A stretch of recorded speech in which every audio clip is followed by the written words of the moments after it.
우리가 이제 함께 읽은 이사야서 53장에 있는 이 말씀을 통해서 하나님께서 주시는 은혜를 우리가 함께 나누기를 원합니다. 여러분, 이 이사야서 53장에는 모든 죄인들을 구원하기 위해 대신 고난받게 되실 이 고난받는 메시아에 대한 예언이 기록이 되어 있습니다. 이 이사야서 53장의 이 고난받는 이 메시아의 예언은요, 죄인들을 구원하기 위한 하나님의 마음이 제일 잘 드러나 있는 그런 말씀이고요. 또 제일 잘 표현되어 있는 그런 말씀이라고 할 수 있습니다. 그리고 이 죄 문제를 해결하는 것이 바로 하나님의 구원 계획이라는 것을 보여주는 아주 중요한 말씀이 이사야 53장에 기록되어 있습니다. 그래서 이사야서 53장은 여러분 꼭 기억을 하고 계셔야 돼요. 이사야 53장은 예수님이 오시기 전에 이미 구약에 예언된 그런 말씀입니다. 그래서 누구나 예수님이 어떻게 이 땅에 태어나셨는가 하는 것을 알려면 이 이사야 53장을 알고 있어야 되는 겁니다. 여러분, 아담이 범죄한 이후에 이 땅에 태어난 모든 사람들은 이 죄 때문에 죽음에 이르게 된 겁니다. 이 죽음으로 가는 인생은 이제 고통이 따라오게 된 것입니다. 그래서 이 땅에 태어나는 모든 사람들은 죄를 가지고 태어나게 되고요, 고통 속에 살아가게 되는 겁니다. 그리고 결국은 이 죄와 고통의 문제를 해결할 수 없기 때문에 지옥으로 들어가게 되는 게 인생이라는 겁니다. 그런데 우리 인간 스스로는 이 죽음과 이 죄와 고통의 문제를 해결할 수 없기 때문에 이 사람들이 이 고통의 문제를, 죽음의 문제를 해결해 보려고 많은 신들을 찾게 되는 거죠. 그게 종교가 된 것이죠. 그래서 많은 종교들이 이 땅에 태어나게 된 겁니다. 그리고 그 고통의 문제를 해결할 수 없으니 잊어버리기 위해서 쾌락을 찾고 향락을 찾아다니면서 이 땅을 살아갈 때 허무한 인생을 결국 살게 되는 것입니다. 그게 우리 인생이죠. 그래서 하나님께서는 창세기 3장 15절 말씀에 보면 여자의 후손을 통해서 뱀의 머리를 상하게 하실 것이라, 이 여자의 후손이 바로 메시아입니다. 예수님을 이 땅에 보내셔서 이 사탄의 권세, 뱀의 머리가 사탄을 상징하거든요. 사탄의 머리를 상하게 함으로 이 죄의 문제를 해결해서 모든 사람들, 이 인류를 구원할 것을 이미 계획을 세우신 것입니다. 그래서 하나님께서는 이 성경에 이 죄의 문제를 해결하고 내 백성을 구원하겠다는 계획을 자세하게 써놓은 거예요. 그래서 이 성경에는 하나님의 구원 계획이 기록되어 있는 겁니다.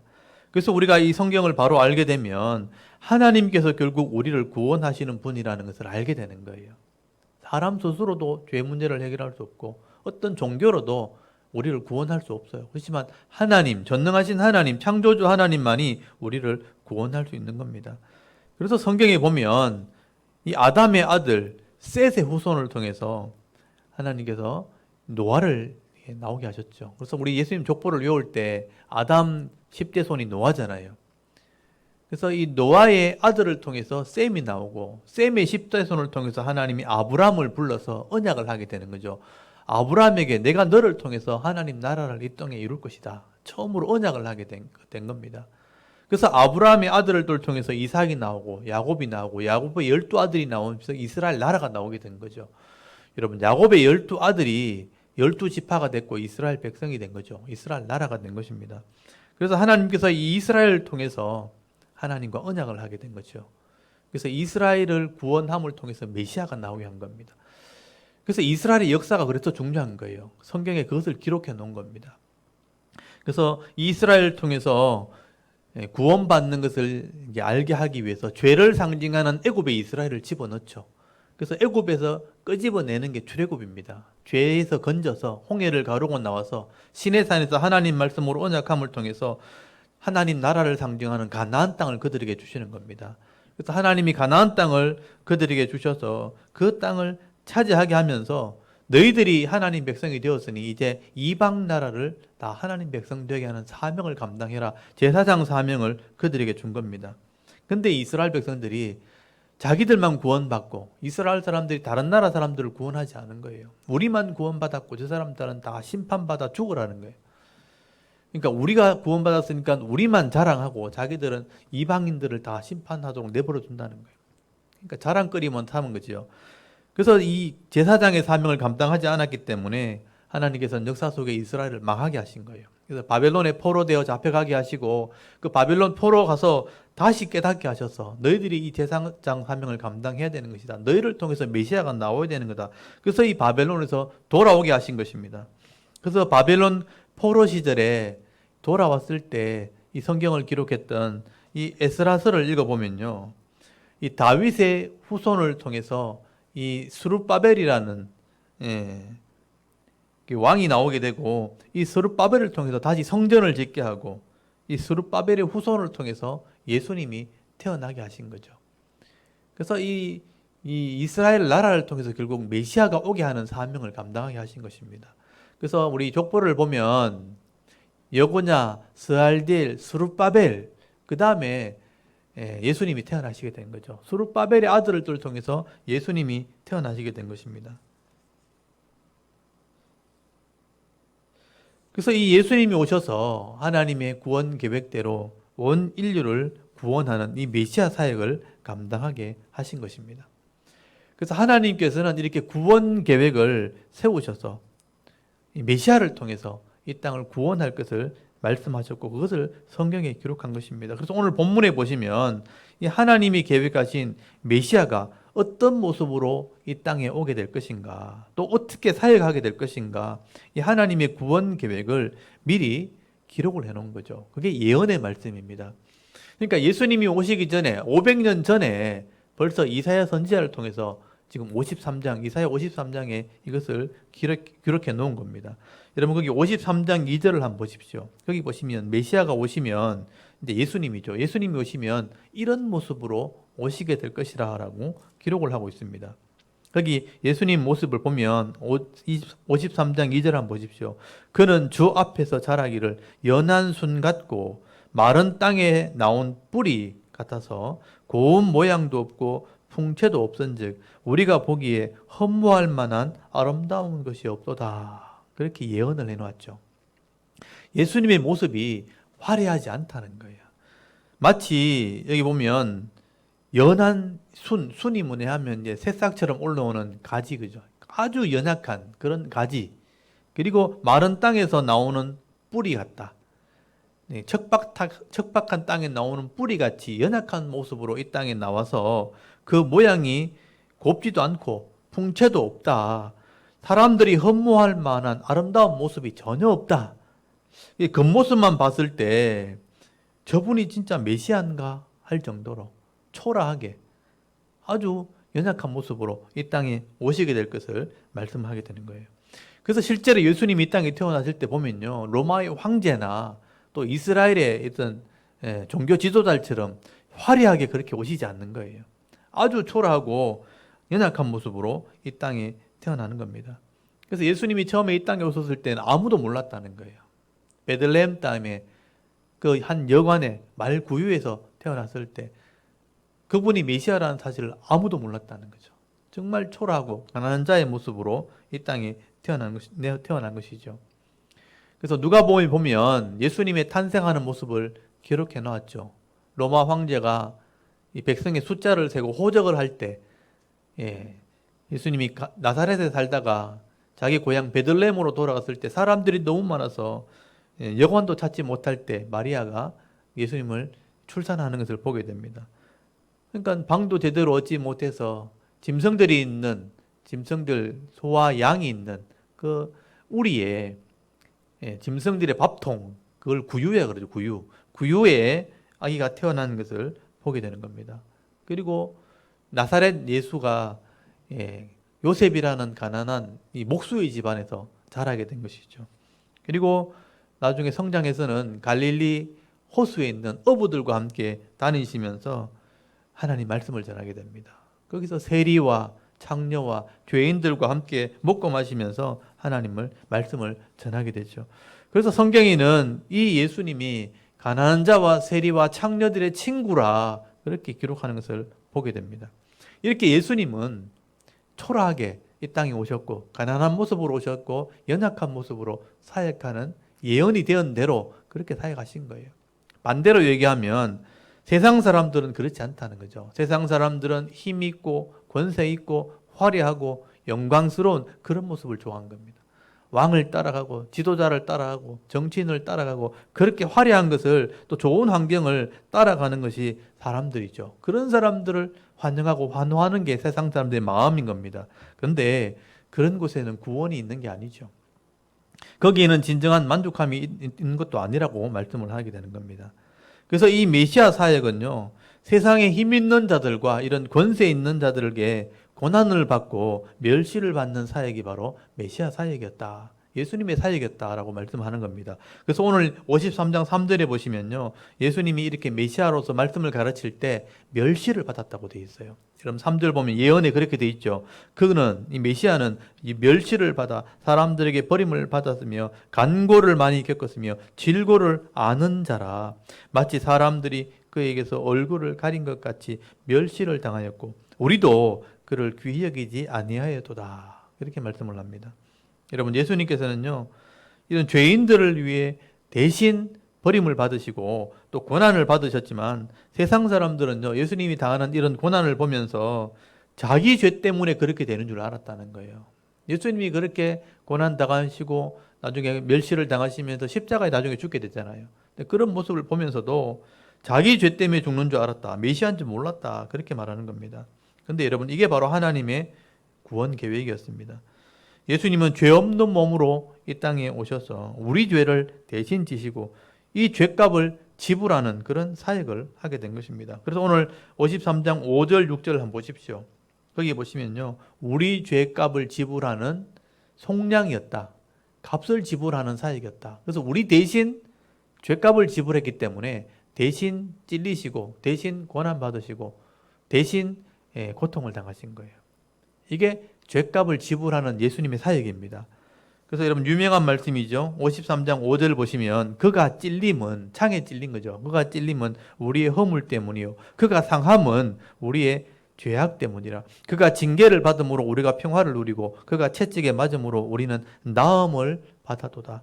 우리는 다 양 같아서 그릇 행하여 각기 제 길로 갔거늘 여호와께서는 우리 모두의 죄악을 그에게 담당시키셨도다. 이게 예언의 말씀이에요. 이 사역을 할 메시아가 온다 그랬는데 예수님이 이 사역을 하신 거죠. 여기 잘 보시면요, 메시아가 오시면 우리 대신에 고난을 받는다는 것을 이미 예언해 놓은 거죠.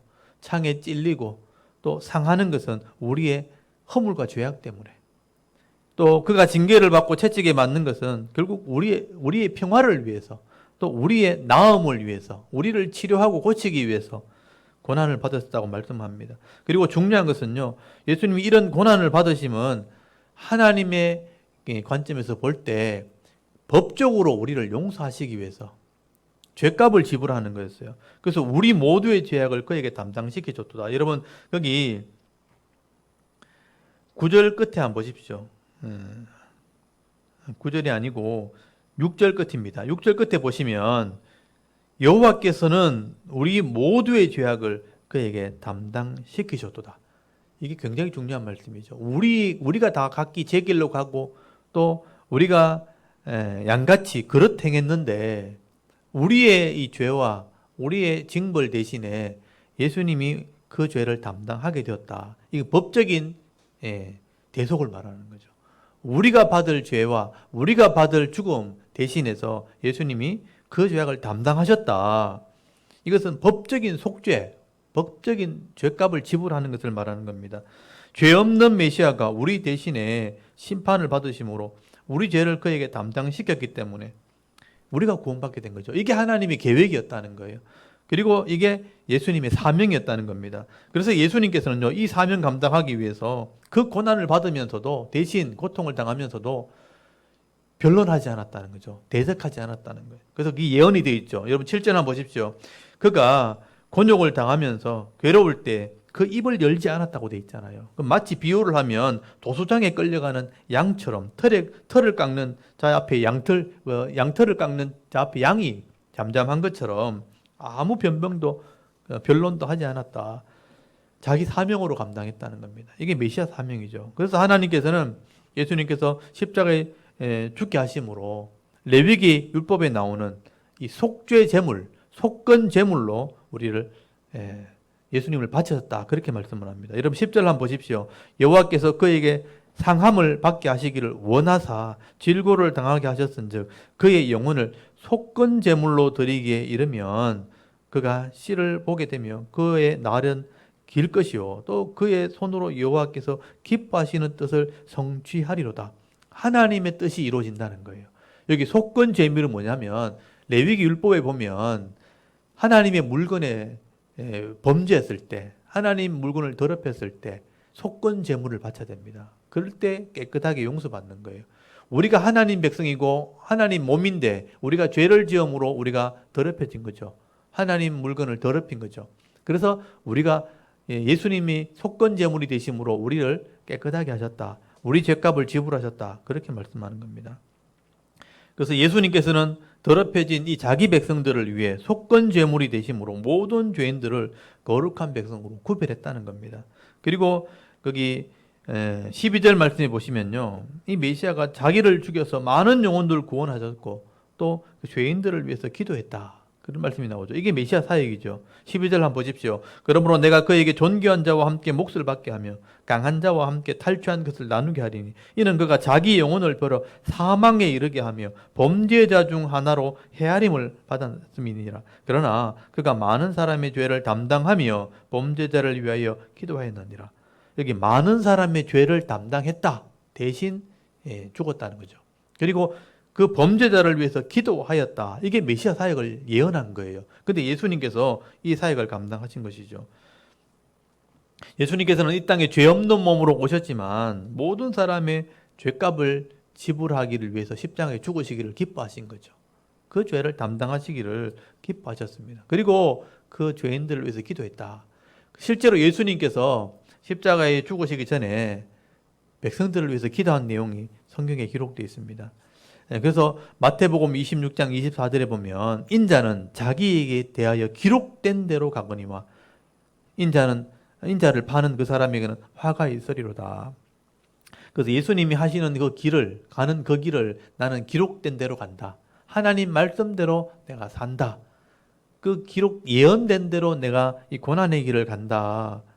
그렇게 말씀하신 거죠. 그리고 요한복음 17장에 보면요. 예수님이 십자가에 죽으시기 전에 백성들을 위한 기도를 하는 장면이 나옵니다. 요한복음 17장이 대제사장의 기도예요. 예수님이 십자가에 죽으시기 전에 12제자들과 또 성도들, 하나님 백성들을 위해서 기도하는 내용이 기록이 되어 있습니다. 그래서 그들이 거룩하게 되게 하시고 진리로 하나 되게 하시고 하나님의 기쁨을 누리게 해달라고 이 성도들이 하나 되게 해달라고 하는 기도가 요한복음 17장에 나오는 대제사장의 기도, 예수님이 십자가에 죽으시기 전에 우리를 위해서 한 기도예요. 그게 오늘 이사야서 53장 12절 끝에 나오는 것처럼 범죄자를 위해 기도할 것이라 그랬는데 예수님께서 마지막에 이렇게 기도하시고 십자가에 죽으신 것이죠. 정말 예수님께서는 구약의 예언대로 또 기록된 대로 행하셨고 순종하신 것입니다. 여러분 사실 이게 바로 하나님의 마음이에요. 하나님 마음입니다. 하나님이 우리를 구원하시기 위해서 예수님을 이 땅에 보내신 것은 하나님의 마음인 거죠. 그래서 나중에 사도 요한이 이 하나님의 마음을 깨닫고 난 뒤에 그게 하나님의 사랑이었구나 하는 것을 깨닫게 된 거죠. 하나님이 우리를 사랑하셔서 우리를 위해서 사실 자기를 죽인 거죠. 자기를 죽여서 자기 백성을 살리셨구나. 그게 하나님의 사랑이었구나. 그래서 요한일서 4장 9절 오늘 제가 예배드리기 전에 읽었던 말씀인데 우리 한번 찾아보겠습니다. 요한일서 4장 9절을 한번 찾아보십시오. 요한이 이것을 깨달은 거죠. 깨달아서 이것을 성경에 기록해 놓은 겁니다.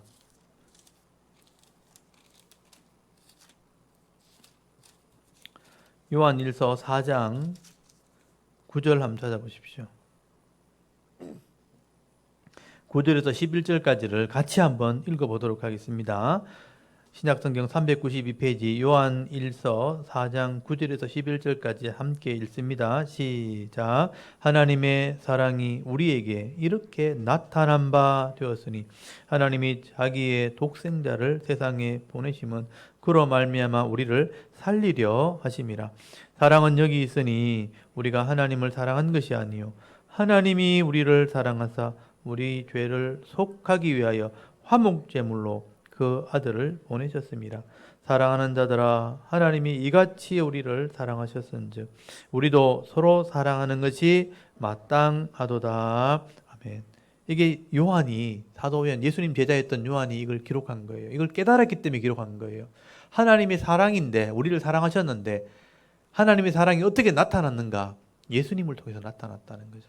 예수님이 우리 대신해서 화목제물 되심으로, 우리 죄값을 지불해서 죽으심으로 하나님 사랑을 보여줬다는 거예요. 그래서 우리를 살게 했다는 겁니다.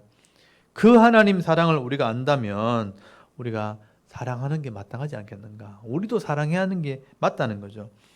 그래서 우리가 가족들 속에서 하나님 사랑을 배우게 되는 거죠. 부모님의 사랑을 우리가 배우게 되고, 부부가 서로 사랑을 배우고, 또 부모가 자녀를 사랑하면서 자녀가 부모의 사랑을 배우고, 서로 형제끼리 사랑하면서 사랑을 배우고, 그 사랑이 어디서 왔겠어요?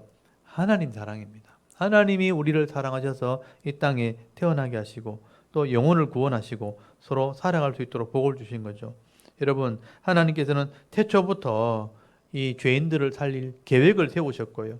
선지자를 통해서 계속해서 내가 메시아를 보낼 것이다 말씀하셨고요. 실제 2000년 전에 예수님이 이 땅에 오셔서 역사 가운데 이 죄를 위해서 우리를 위해 죽으심으로 사랑을 보여주신 거예요. 이게 나타난 겁니다. 그래서 이 땅에 하나님 사랑을 쏟아부으신 것이죠.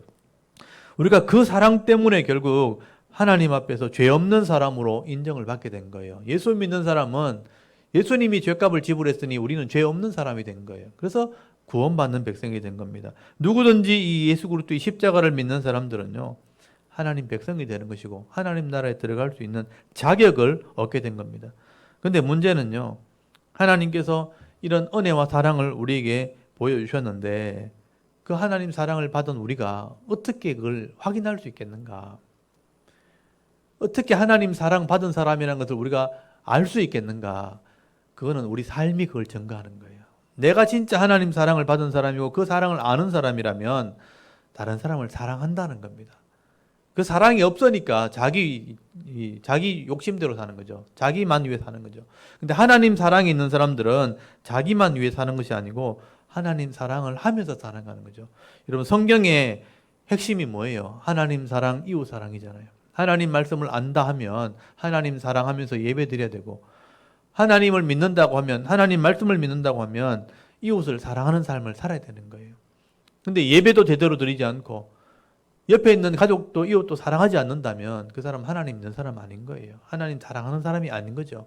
그래서 하나님 사랑하는 걸 보고 그 사람이 하나님 진짜 사랑받은 사람인 줄 안다는 거예요. 그래서 예수님께서 그걸 어떻게 표현했냐면 그 열매를 보면 그 나무를 알 수 있다.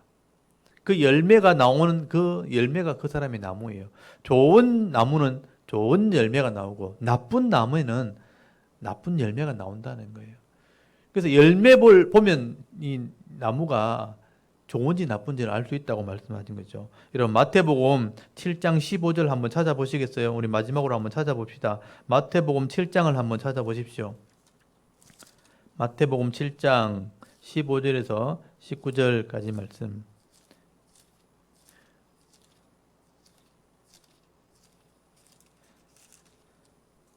마태복음 7장 15절부터 19절까지를 우리 한번 읽어보겠습니다. 예수님께서 뭐라고 말씀하셨는가? 15절부터 19절까지 읽겠습니다. 시작. 거짓 선지자들을 삼가라. 양의 옷을 입고 너희에게 나오나 속에는 노략질하는 일이라. 그들의 열매로 그들을 알지니. 가시나무에서 포도를 또는 엉겅퀴에서 무화과를 따겠느냐? 이와 같이 좋은 나무마다 아름다운 열매를 맺고 못된 나무가 나쁜 열매를 맺나니 좋은 나무가 나쁜 열매를 맺을 수 없고 못된 나무가 아름다운 열매를 맺을 수 없느니라. 아름다운 열매를 맺지 아니하는 나무마다 찍혀 불에 던져지느니라. 아멘. 그게 20절에도 보면요, 이러므로 그들의 열매로 그들을 알리라. 열매를 보면 그 나무가 좋은지 나쁜지 안다는 거예요. 그래서 가시나무에서 어떻게 다른 열매가 나올 수 있겠는가? 사과를 딸 수 있겠는가? 또는 엉겅퀴도 가시나무예요. 엉겅퀴에서 어떻게 무화과 나무가 나올 수 있겠는가? 그래서 그 열매를 보면 이 나무가 좋은 열매가 나오면 그 나무는 좋은 나무예요. 나쁜 열매가 나오면 그 나무는 나쁜 열매라. 그래서 그 삶을 보면 그 사람의 믿음이 있는지 알 수 있다. 사랑이 나오면 그 사람의 사랑이 있는 거예요. 미움이 나오면 그 사람 앞에는 안에는 사랑이 없다는 것이죠. 그래서 그 열매를 보면 그 사람을 알 수 있다. 그렇게 말씀을 하게 되는 겁니다. 그래서 우리가 배가 열린 거 보면 이건 배나무예요. 사과 열린 겉으로 볼 때 나무가 똑같이 보이는데 사과가 나오면 그 나무는 사과나무가 되는 것이죠. 그처럼 하나님의 사랑이 우리 속에서 나오면 나는 하나님의 사람인 겁니다. 하나님의 사랑이 나오지 않으면 하나님의 사람이 아닌 것이죠. 요한이 그 얘기를 하게 되는 겁니다. 우리가 예수 그리스도의 십자가를 믿고 이 하나님의 사랑을 받은 사람이 되었다면 이 땅에서 하나님의 사랑이 나온다는 거예요. 사랑을 보여주는 삶을 살게 되는 겁니다. 그래서 나만을 위해 살지 않고 다른 사람을 위해 사는 거죠. 그래서 하나님 사랑할 줄 알고 예배 드릴 줄 알고 내 이웃도 사랑할 줄 알고 존중히 여길 줄 알고 또 사람들을 함부로 대하지 않는 그런 삶을 살게 되는 겁니다. 그게 하나님의 백성입니다. 그래서 하나님 말씀이 그대로 이루어지는 겁니다. 하나님 율법은 말씀은 하나님 사랑, 이웃 사랑하는 겁니다. 그게 삶으로 나타나는 거죠. 그래서 내가 말씀을 믿는다, 십자가를 믿는다, 하나님 사랑을 받았다. 사실 다 똑같은 말이에요. 십자가가 하나님 사랑이에요. 하나님 말씀이 하나님을 말하는 거예요. 하나님을 믿고 십자가를 믿었으니 하나님 사랑이 내 속에 있는 겁니다. 그래서 내가 성도가 되었다면 내 욕심대로 사는 것이 아니죠. 자기 욕심을 채우고 내 유익을 위해서 살아가는 것이 아니라 예수님처럼 하나님 말씀을 순종하고 이웃을 사랑하는 삶을 살아갈 때 우리는 이 땅에서 하나님 백성으로 은혜를 누리게 되었고 실제로 죽으면 영원한 천국 하나님 나라에 들어가게 되어지는 것입니다. 오늘도 이 53장에 이사야 53장 이 메시아 예언을 통해서 예수님을 보내주시는 이 하나님 사랑을 다시 한번 여러분 깨달을 수 있기를 바랍니다. 그래서 오늘도 이사야 53장 말씀을 통해서 하나님의 사랑을 깊이 여러분 묵상하시고요. 또 그 사랑을 받은 자로서 하나님을 사랑하고 이웃을 사랑하는 삶을 살아갈 수 있는 그래서 이 성탄절을 맞이해서 또 마지막 한 해를 마무리하면서 내가 이웃을 사랑하는 삶, 또 일평생 하나님을 섬기는 삶을 살아갈 수 있는 이런 영적인 삶의 모습이 드러나는 저와 여러분의 신앙의 모습이 되실 수 있기를 주의 이름으로 축원합니다. 아멘. 잠깐 우리 기도드리겠습니다. 하나님 은혜를 참 감사합니다. 오늘도 수요 예배 시간에 하나님께 나와